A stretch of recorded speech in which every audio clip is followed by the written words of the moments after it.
실제 사기당했어요 우리가.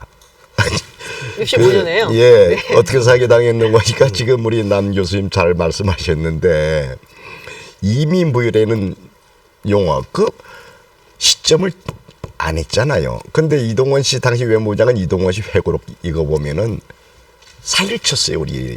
양국 국민이 사기당한 거예요. 그러니까 이제 둘 간에 그 회고록에 보면 그게 나옵니다. 뭐 당신은 알아서 해석해. 우리는 우리대로 해석할게. 일본 국회에서는 1948년이라고 하고 한국에 봐서는 한국의 이 외교부 장관은 국회에서 1910년부터다. 이미 서로 짰어요. 이렇게 사기를 쳤거든요. 그래서 참 첫 단추가 잘못 끼워졌고 네. 또 청구권 협정도 그렇습니다. 이게 일본에서는 경제협력 자금이라고 했어요. 네. 그리고 이제 혹 국회에서 일본 국회에서 답변하는 거 보면 의사라고 보게 되면 독립 축하금이다 이런 식으로 이제 돈을 줬다 이렇게 됐어요. 네네. 배보 상금이 아니다 이렇게 했어요.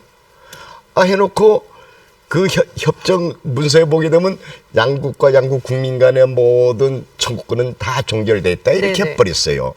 그러니까 그 자체도 또 사기예요. 이게 모순으로 가득 찬 문장이에요 이게. 아마 이게 영어로 잘 번역이 안 되는 문장이에요 실제는.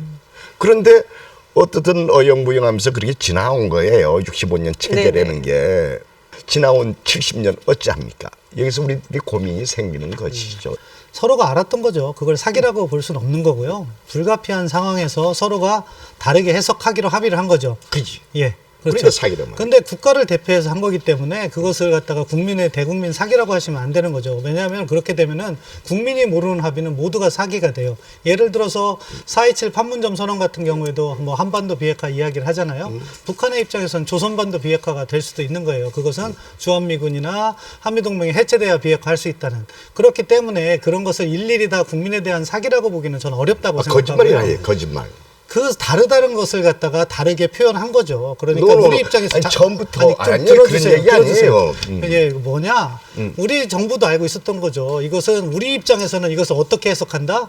식민지 강점은 불법이라고 해석한 거예요. 그렇지만 일본은 그렇게 수용할 수 없기 때문에 일본은 다르게 해석을 한 거고 우리가 필요한 경제 개발을 위해서 무상 3억 불 그리고서 유상 2억 불에서 5억 불의 경제 개발을 한 거죠. 그럼 뭐냐? 역사적으로 볼 때 좋은 평가를 받기는 어려워요. 왜? 우리의 역사적 정당성을 갖다가 타협했기 때문에. 하지만 그 당시에 왜 그걸 했을까요? 우리 잘 살아보자고 한 거예요. 저는 그렇게 생각해요. 그래서 그 돈을 바탕으로 해서 우리가 어느 정도 경제적 성과를 이뤘어요.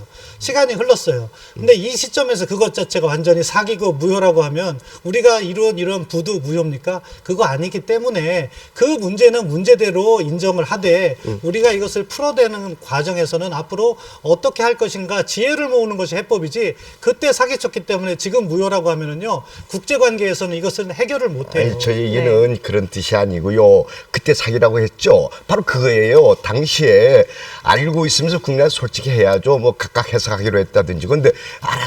당신들 해석해. 우리는 우리대로 해석해.